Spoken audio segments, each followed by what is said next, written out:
Les laboureurs, au hameau de Valneige, 16 mai 1801. Quelquefois dès l'aurore, après le sacrifice, ma Bible sous mon bras, quand le ciel est propice, je quitte mon église et mes murs jusqu'au soir, et je vais par les champs m'égarer ou m'asseoir. Sans guide, sans chemin, marchant l'aventure, comme un livre au hasard feuilletant la nature, mais partout recueilli, car j'y trouve en tout lieu quelques fragments écrits du vaste nom de Dieu. Oh, qui peut lire ainsi les pages du grand livre, ne doit ni se lasser, ni se plaindre de vivre. La tiède attraction des rayons d'un ciel chaud sur les monts ce matin m'avait mené plus haut. J'atteignis le sommet d'une rude colline qu'un lac baigne à sa base et qu'un glacier domine, et dont les flancs boisés, aux penchants adoucis, sont tachés de sapins par des prés éclaircis. Tout en haut seulement, des bouquets circulaires, de châtaigniers crôlants, de chênes séculaires, découpant sur le ciel leurs dômes dentelés, imitent les vieux murs des donjons crénelés, rendent le ciel plus bleu par leur contraste sombre et couvrent à leurs pieds quelques champs de leur ombre. On voit en se penchant luire entre leurs rameaux le lac dont les rayons font scintiller les eaux et glisser soulevant la barque à l'aile blanche comme une aile d'oiseau passant de branche en branche. Mais plus près, leurs longs bras sur l'abîme penché et de l'humide nuit goutte à goutte étanchée laissaient pendre leurs feuilles et pleuvoir leurs rosées sur une étroite enceinte au levant exposée, que d'autres troncs noirs enfermaient dans leur sein, comme un lac de culture en son étroit bassin. J'y pouvais, adosser le coude à leurs racines, tout voir sans être vu jusqu'au fond des ravines. Déjà, tout près de moi, j'entendais par moments monter des pas, des voix et des mugissements. C'était le pays de la haute chaumine, qui venait labourer son morceau de colline, avec son soc plaintif traîné par ses bœufs blancs, et son mulet portant sa femme et ses enfants. Et je pus, en lisant ma Bible ou la nature, voir tout le jour la scène et l'écrire à mesure. Sous mon crayon distrait, le feuillet de vin noir. Oh nature, on t'adore encore dans ton miroir. Laissant souffler ses baies, le jeune homme s'appuie, debout au tronc d'un chêne, et de sa main essuie la sueur du sentier sur son front mâle et doux. La femme et les enfants tout petits, à genoux, devant les bœufs privés, baissant leurs cornes à terre, leur casse des rejets de frênes et de fougères, et jettent devant eux en verdoyant monceau les feuilles que leurs mains émondent des rameaux. Ils ruminent en paix, pendant que l'ombre obscure, sous le soleil montant, se replie à mesure, et, laissant de la glabe attiédir la froideur, vient mourir et border les pieds du laboureur. Il rattache le joug, sous la forte courroie, aux cornes qu'en pesant sa main robuste ploie. Les enfants vont cueillir des rameaux découpés, des gouttes de rosier encore tout trempées, ou jouent avec la feuille en vert feston les noux, que sur leurs fronts voilés les fiers taureaux secouent, pour que leur flanc qui bat et leur poitrail poudreux portent sous le soleil un peu d'ombre avec eux. Au joug de bois poli le timon s'équilibre, sous les cieux gémissants le soc se dresse et vibre. L'homme saisit le manche, et sous le coin tranchant, pour ouvrir le sillon, le guide au bout du champ. Oh travail, sainte loi du monde, ton mystère va s'accomplir. Pour rendre la glèbe féconde, de sueur il faut l'amollir. L'homme, enfant et fruit de la terre, ouvre les flancs de cette mer, où germent les fruits et les fleurs. Comme l'enfant mord la mamelle, pour que le lait monte et ruisselle, du sein de sa nourrice en pleurs. La terre, qui se fond sous le soc qu'elle aiguise, en tronçon palpitant s'amoncelle et se brise, et, tout en s'entr'ouvrant, fume comme une chair qui se fend et palpite et fume sous le fer. En deux monceaux poudreux, les ailes la renversent.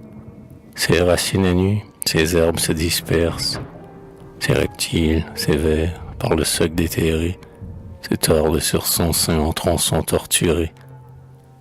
L'homme les foule aux pieds, et, secouant le manche, enfonce plus avant le glaive qui les tranche. Le timon plonge et tremble, et déchire ses doigts. La femme parle au bœuf du geste et de la voix. Les animaux, courbés sur leurs jarrets qui plient, pèsent de tout leur front sur le joug qui les lie. Comme un cœur généreux, leurs flancs battent d'ardeur. Ils font bondir le sol jusqu'en sa profondeur. L'homme presse ses pas, la femme suit à peine. Tous, au bout du sillon, arrivent hors d'haleine. Ils s'arrêtent. Le bœuf rumine, et les enfants chassent avec la main les mouches de leurs flancs. Il est ouvert, il fume encore, sur le sol, ce profond dessin. Ô terre, tu vis tout éclore du premier sillon de ton sein.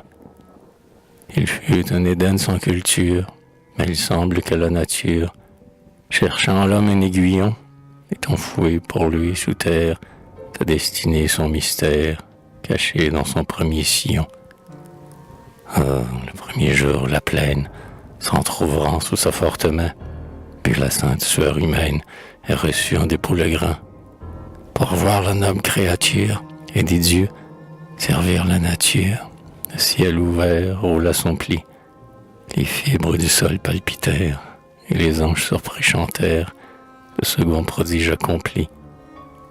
Et les hommes ravis lièrent au timon les bœufs accouplés, et les coteaux multiplièrent les grands peuples comme les blés. Et les villes, ruches trop pleines, débordèrent au sein des plaines, et les vaisseaux, grands alcyons, comme à leur nid les hirondelles, portèrent sur leurs larges ailes leur nourriture aux nations. Et, pour consacrer l'héritage du champ labouré par leurs mains, les bornes firent le partage de la terre entre les humains. Et l'homme, à tous les droits propices, trouva dans son cœur la justice, engrava le code en tout lieu, et, pour consacrer ses lois mêmes, s'élevant la loi suprême, chercha le juge et trouva Dieu. Et la famille, enracinée, sur le coteau qu'elle a planté, fleurit d'année en année, collective immortalité. Et sous cette tutelle chérie, naquit l'amour de la patrie.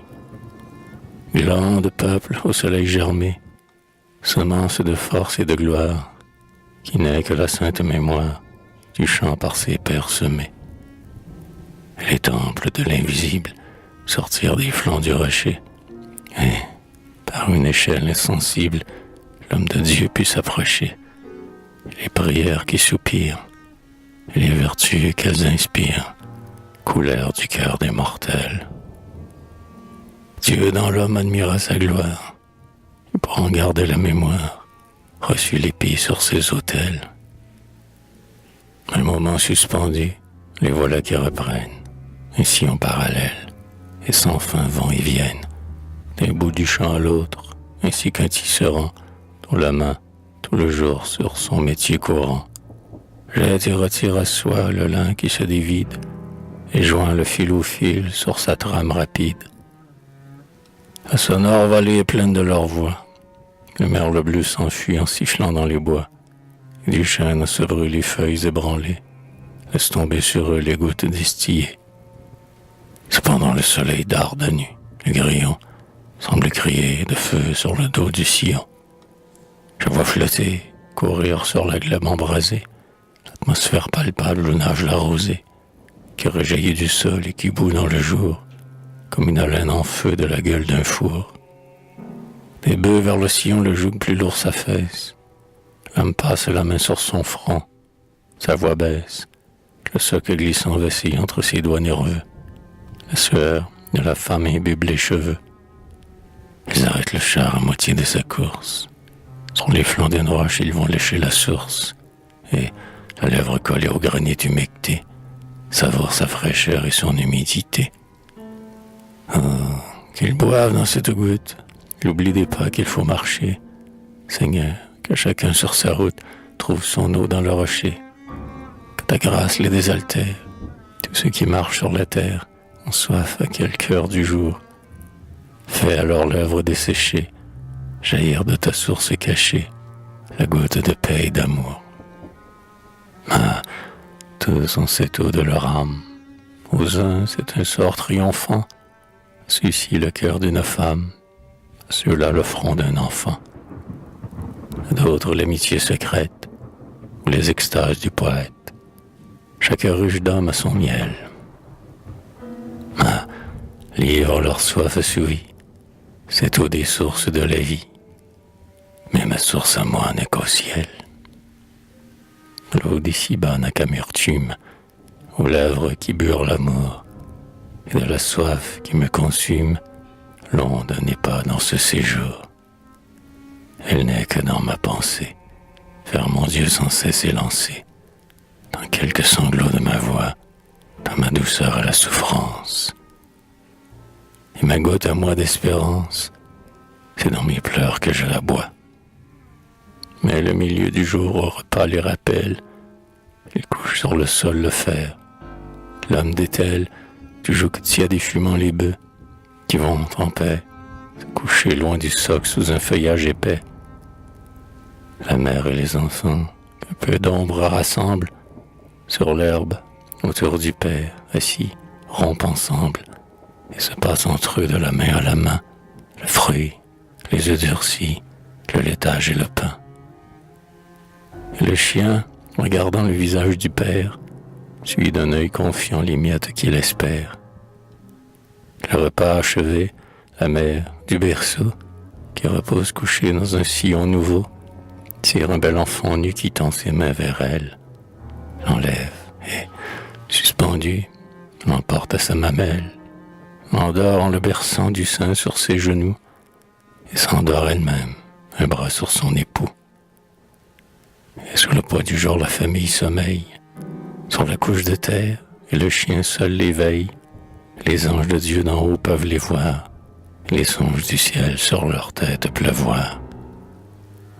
Oh, dormez sous le vert nuage, de feuilles qui couvrent ce nid. Hommes, femmes, enfants, leur image, que la loi d'amour réunit. Oh, famille, abrégée du monde, instinct qui charme et qui féconde, les fils de l'homme en ce bas lieu, n'est-ce pas toi qui nous rappelle cette parenté fraternelle des enfants dont le Père est Dieu? Foyer d'amour, cette flamme qui circule dans l'univers, joint le cœur au cœur, l'âme à l'âme, enchaîne les sexes divers. Tu resserres et tu relis les générations, les vies dans ton mystérieux lien. Et l'amour qui du ciel émane, des voluptés cultes profanes, devient vertu s'il est le tien. Dieu te garde et te sanctifie, l'homme te confie à la loi, et la nature purifie ce qui serait impur sans toi. Sous le toit saint qui te rassemble, les regards, les sommeils ensemble, ne souillent plus ta chasteté, et, sans qu'aucun limon s'y mêle, la source humaine renouvelle les torrents de l'humanité. Ils ont quitté leur arbre et repris leur journée. Ce matin, au couchant, l'ombre déjà tournée s'allonge au pied du chêne et sur eux va pleuvoir. Le lac, moins éclatant, se ride au vent du soir. De l'autre bord du champ, le sillon se rapproche. Mais quels sons vibrés dans les feuilles. La cloche, comme un soupir des eaux qui s'élèvent du bord, répand dans l'air ému l'imperceptible accord, et, par des mains d'enfant ou un mot balancé, vient donner de si loin son coup à la pensée. Car l'angélus qui teinte et rappelle en tout lieu que le matin des jours et le soir sont à Dieu. À ce pieux appel, le laboureur s'arrête. Il se tourne au clocher, il découvre sa tête, joint ses robustes mains d'où tombe l'aiguillon, élève un peu son âme au-dessus du sillon, tandis que les enfants, à genoux sur la terre, joignent leurs petits doigts dans les mains de leur mère. Prière, ô voix surnaturelle, qui nous précipite à genoux, instinct du ciel qui nous rappelle que la patrie est loin de nous. vent qui souffle sur l'âme humaine et de la paupière trop pleine fait déborder l'eau de ses pleurs, comme un vent qui, par intervalles, fait pleuvoir les eaux virginales du calice incliné des fleurs.